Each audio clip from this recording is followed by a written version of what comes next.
Cristina! Keith. How you doing? I'm good, how are you? Beautiful and looking fit. Sporting the athletic wear today. I like it. Thank you. Yeah, so you are quite the athlete these days, aren't you? Well, that's what I hear. You are. I've seen the transformation. You know what? I see the transformation.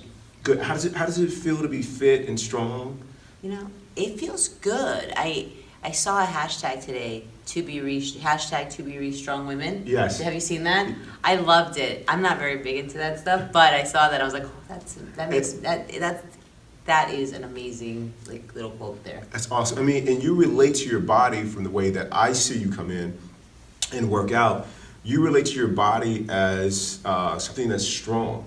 Yeah. Now, and was that always the case? No. Okay, well, no. cool, then great. This is right on topic with today, which is body image. That's what we're talking about today, body image. So, Cristina, let's roll back the tape and let's talk about body image. Is it something that you struggle with? Absolutely. Body image is something that I struggle with. I still struggle with it. And for as long as I can remember, I've struggled with it. So now, tell me when you actually, started to struggle with it. Like, take me back to when you were a little girl. Did it start then? Yeah. Okay. So as a little girl, I mean, I was, so I couldn't speak English, and I was starting school, and my mom wanted to dress me in the funkiest things, and so I used to get made fun of a lot, and I used to get teased a lot, and then it didn't help. Like it was just, and I wasn't a good looking kid, and so it was just, yeah, so I had it was bad. So how did, what made you think you weren't a good looking kid? For me, I was I got thick lips, and that was my biggest thing when I was a kid. The shape of my head, that didn't come into until I was in my 20s. So that wasn't a factor back then because I had hair to cover the shape of my head. But I really struggled. Yeah, I really struggled. We did a podcast, Vanity, when I was talking about the shape of my head. Yeah, that was a breakdown. And a breakthrough. Oh yeah, I have this saying, on the other side of every breakdown, there's a breakthrough. And so I had the breakthrough with that. But when it came to my lips, I had some serious body image issues with that. So talk to me, when you say that you weren't a good-looking kid, so how did you think you weren't a good-looking kid? So I was on the chunkier side. I wasn't very athletic. I was very clumsy. I had glasses from as long as I can remember, from second grade. I had huge teeth, and so I had really big feet, and so I... Okay, so let's pick these apart. Okay. The glasses, when you saw yourself in glasses, did you think when you first got them, hey, these glasses are cool, I'm rocking my glasses, and then you get to school, someone said something like, man, glasses aren't so cool. They call you Four Eyes. They do. And I thought that they were so cool because I remember they were like jeans. And so they looked like they were jeans. Okay, so this is back in the That's cool, 80s. the denim. And I thought it was cool, and I was so excited. I went all the way to the Bronx to get them, and it was the coolest thing. And the next day, as soon as I remember wearing them, some jerk made a comment, Four Eyes. So did you keep wearing them at school or stop? I had to keep wearing them at school. You couldn't see? I had to. I can't see. I was so blind. Okay, and so then, tell me about how your teeth showed up for you. Oh, my teeth. You have beautiful teeth. Well, thank you so much. And I didn't do any, so I never had to wear braces. I don't even know how my sister had to wear braces. I did not, but I had these two huge front teeth. They looked like Bugs Bunny when I was younger, and they would always hang over my lips, so all the time. And luckily I grew into my teeth. So how did that make you feel as a kid? Did you not like to take pictures? Did you try to, with me, I put my lips in like this to hide them. What did you do about your teeth? I used to not like taking pictures at all. I think even to this day, I try not to see a picture of myself because I'll pick it apart. But I remember just looking when we would take pictures, and I would see it. It would just destroy me inside. And this is the worst, right? So for me, this was the worst, right? Okay. And it was, we went to Great Adventures, and they had one of those caricature people. So that what is drew it. Great Adventures? Oh, Great Adventures Is it like a Disneyland it's type like thing, yeah, a it's like theme a park? theme park in, Okay. in the East Coast. And so kind of like Knoxbury Farms in a way, right? So, Okay. so we went there, and then there was this caricature guy, and so he would draw you, and so I was sitting there, and I remember he like starts drawing me, and I'm thinking, you know, it's gonna be like, I'm gonna be like in a princess outfit or Right, something, right. like something really nice. Right. That guy had I used to wear my ponytail to the side, so I had like a big neon like scrunchie with my hair to the side. My nose, he drew it so big. I hate my nose to this day. If it was like there was a time where I wanted to get it done, Right. right? And so I had this huge nose, and then of course he had the teeth and the glasses, and all you saw in the picture was like this. All right, and so he had and these pictures are like this big, right? So my mother, of course, she Poor puts thing. it Oh, up, yeah, puts yeah. it up. It's beautiful. Yeah. Oh, it's beautiful. Now all the family come over, neighbors, come on in here. We just get back from Great Adventures. And then my sister had hers done, and hers was like cute. She's holding like a teddy bear. She has this tiny little cute nose. Cinderella. This little thing, so sweet. And I'm like, what? Like, why did somebody do that to me? I was only like 10 years old. Why would you do that? Man, like, well, you just, That picture disappeared. I bet. I don't know who did it, but it disappeared. Hold on. How were you mad? I mean, were you mad, angry, upset, sad? What were your feelings? What do you take yourself back to that little girl? You're at the theme park. You see the picture. You walk into the house. Mom's got it up.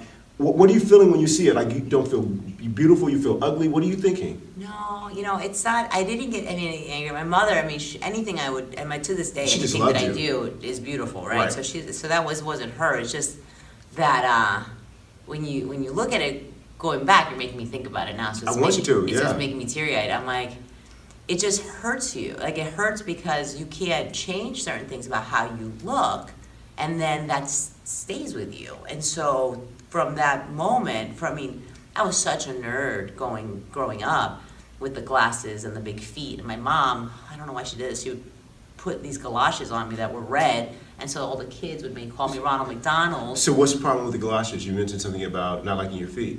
Oh, because my feet are so big. I'm a size 10 now, which is a big for a girl. But then even when I was like in 6th grade, I was wearing a size 8. And so you put on some galoshes on top of those, and those bad boys are big, right? And they're plastic, and they're red. And then I had to wear them. And so then on top of that, it accentuates like that one thing that you don't want people to know about. Right. I mean, which is one of the secrets why, if you ever notice, I'm always in heels unless I'm at the gym. It's because if you wear the higher the heel, the smaller your foot is. And so you'll, because you rock the heels. I'm like, dang, it's like she rocking the heels. I love it. You wear 5-inch heels on a regular day. Your shoe game is tight. Your shoe game is tight. Because my feet are big. That's wow. why. Yeah. So it carries on. So these little things carry on. Man. Body image, man. But I love your vulnerability and you sharing, because there are people out there that can relate to this. So let me ask you this. So we talked about the image, or what you thought about your body, how it made you feel. You feeling sad. You're not feeling, good looking. Yeah. What was your ideal body image? Like, what were you trying to who did you think was beautiful? Or what did you think was beautiful back then? And, at that time? or who did you want to look like? If I looked like this, if my nose was like her nose, my teeth were like this, was that going on for you? Yeah, Angela D'Alessandro. I went to Gotham Avenue with her for elementary. She was this Italian girl, so cute, so sweet. She had this beautiful curly hair, perfect little nose, very petite. She was so quiet, and everyone liked her. And you can tell because I still remember her name. Right? No doubt, because I was like, "Is this a celebrity?" You're like, "No, it's my friend from elementary." No, it's just an elementary. So everyone was kind of like that. So it wasn't. So I've never wanted to look like a celebrity. I never wanted to do, but I've always wanted to not look like me.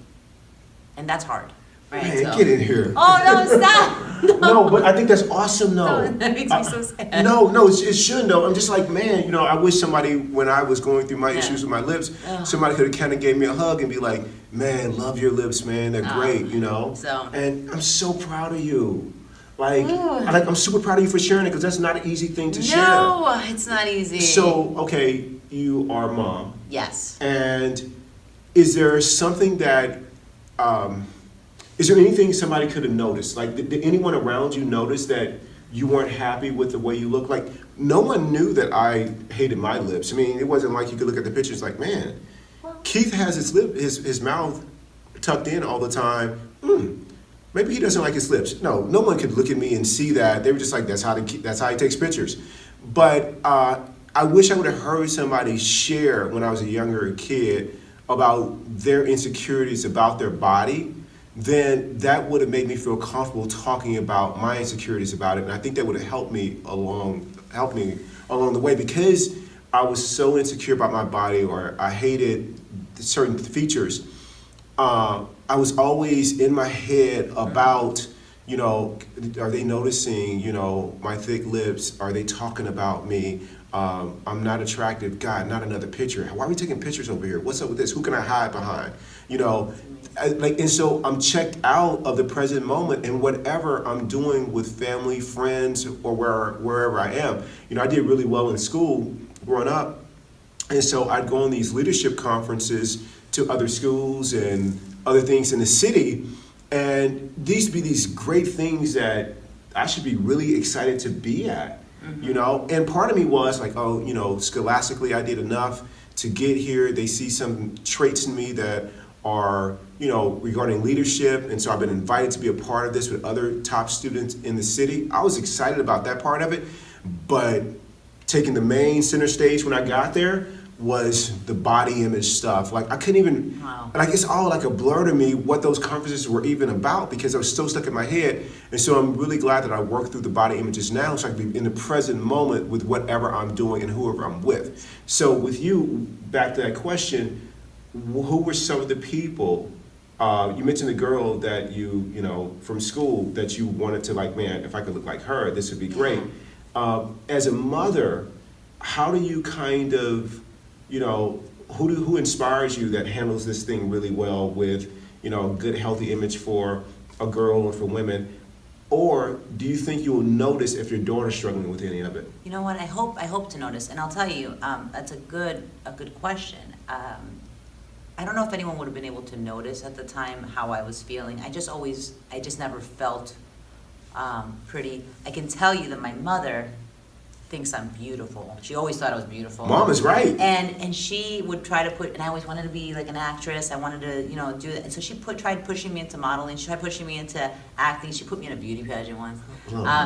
And then my dad, he's just brutally honest, was, made that comment that I told you about a couple weeks ago. He goes, well, come on, my daughter's no model, right? And so, I must have been like 11, 12 years old and something. And that's how he felt. I wasn't, to be a model, you have to look a certain way and so forth, and I wasn't that. He said it, but he didn't have to say it like that. Right. So I'm going to use that experience, and then with Eva, who is just a beautiful little girl. So cute. Oh. To try to make sure that I never say something that I can hurt her like that. Because Right. I don't think he meant anything Right. bad by it, but to hear your father tell your mother that, come on, my daughter's no model, just Right. like that, is really impactful. And so you take that in, and, it is, for a long time, I just didn't love myself, didn't love my body, and I want to make sure I don't do that with Eva. So as she is, as she's growing up, I want to make sure that she is beautiful and feels beautiful just throughout. And because, especially with today's world and the way and the pressure that women have to go through. And that's the one thing that I want to make sure I do. I think that's awesome that you're going to try to be aware and present and notice those things. The news personality, Soledad O'Brien, she said something in raising her daughters that kind of stuck with me. And she said this years ago. And she said that she doesn't tell her daughters that they're pretty and they're cute or anything like that. When it comes to body image, you're strong, you're fit, you can do this. Like, she used it as more of how it can help you perform. Because those are things you can control. Mm-hmm. How you look and things like that, other than what you can do superficially, cosmetically, there's not a whole lot you can control. Your body is what it is, and you just want to, love and accept it. So, have you come to the place to where you love and accept, all of you, your nose, your teeth, your feet, your figure? Yeah, Okay. I have, and I have to thank ToBeRe because I was able to work through those. Right. Not only that, I mean, my body is strong, and so Super strong. strong. I mean, you squatting 135. I mean, you like balling now. And so that's a big deal. And so at the end, your looks are your looks. You can't change. I mean, well, I guess you can change, but you'd have to take steps to change them. So God gave me what I was given, and so I have to embrace it and love it. And as long as I'm keeping my body healthy and strong, I love that. it's just, I can't do any better than that. And that's love how it. I feel. So I accept every single piece of me. Right, and this is the gift you're gonna give to Eva. Absolutely. I Absolutely. love it. I don't want her to see mommy getting on the scale and like crying. I Yeah. want her to understand that, mommy's happy with herself and she's gonna be happy and love herself too. Yeah, I think the role that a parent plays with what they say about their bodies or how they feel about their bodies can be projected onto the child. I had a friend whose mom would get on the scale all the time in front of her, and she would have an explicative if the scale didn't read what she wanted to, but it was every single day the daughter would see this, and she grew up Wow. with body issues. And I think you taking this step for your daughter is really good, because and some people, they may not it may not be an outward manifestation of them not accepting their body as it is. Maybe they have a closet eating disorder, things like that, but it shows up in different ways for different people. Closet eating, eating disorder, just all kinds of stuff that shows up. But at the end of the day, once you love and accept yourself, all of you, it's great. I mean, sometimes I go to the pool, I'm like, man, the six pack isn't bouncing like it's like I want to. Guy over here has like a 10-pack, and I have to say to myself, this is my body, man, love it. Like I try to embrace those moments to practice self-love and accepting my body just like it is, and it sounds like you do too. Yeah, it's work. It's work, and it's easy to fall out of it. But you know what? I just take a step back and just Right. remember, I'm not that little girl. Thank you. I'm not that little girl No, you're anymore. not. You're and not. so I am not. I'm letting that all go, and I'm not bringing that with me. I'm so great, and you're playing a bigger game because you got a little one watching you. Exactly. And that's the reason why. Good. That's awesome. Christina, fantastic show. You balled Oh, out thank today. you. Thank you, sweetie. Thank you, Thank everyone.